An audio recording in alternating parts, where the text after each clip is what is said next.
I'm HM1 Eric Tesh, a respiratory therapist here at Walter Reed Bethesda. And today I'd like to talk to you about how to give a nebulized medication to a patient.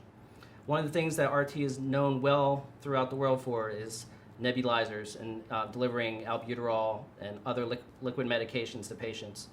We use this by using a nebulizer that we would hook up to either medical air or oxygen, and we would deliver this liquid medication, and the flow from the cup will create particle sizes small enough to inhale and deliver the medication to the smaller airways. Of course, anytime that we are delivering this medication, you want to ensure that you check your orders, make sure that you have the right medication with the right dose, at the right time given, for the right reasons, to the right patient, and stuff like that. So, the first thing we'll do is we'll hook this up to either medical air or medical oxygen. If a patient is on, let's say, a nasal cannula at 2-4 liters, you want to disconnect the cannula from the oxygen and hook up your nebulizer. That way, as the patient is breathing in through their mouth, they're still receiving the oxygen that's needed. What we'll do is we'll hook up our O2 tubing to our cup here. Take off the lid. You would deliver your medication. Place the lid back on it. You have a T-piece here that you'll hook up, and that T-piece will go to a mouthpiece, and then you'll have some tubing here, which is so that the patient doesn't rebreathe CO2 as they're breathing in and out through this tube.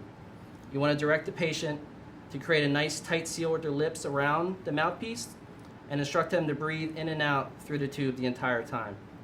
Of course, before you start your medication, you want to assess your patient, listen to their breath sounds, assess their vitals, and then you can start the meds. If the patient isn't able to follow commands or not able to create a tight seal around the mouthpiece, you can substitute the mouthpiece for an aerosol mask.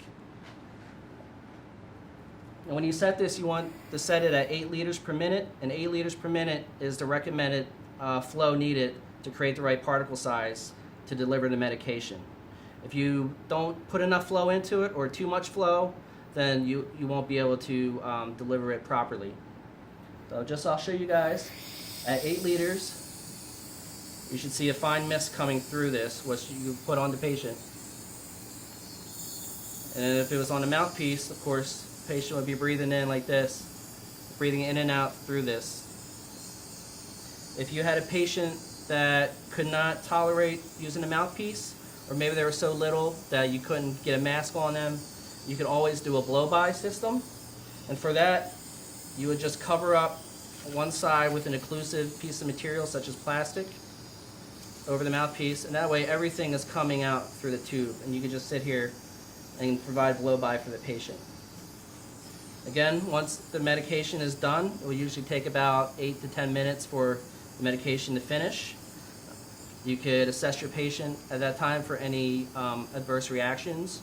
If you notice a change in their vitals, usually a heart rate difference or increase to 20 over what their previous heart rate was, that usually shows that there was an adverse reaction. You want to stop the medication right then and there.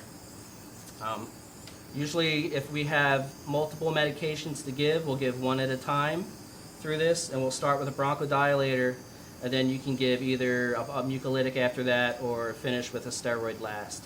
HM1 Eric Tesh, and this is how to give a nebulizer.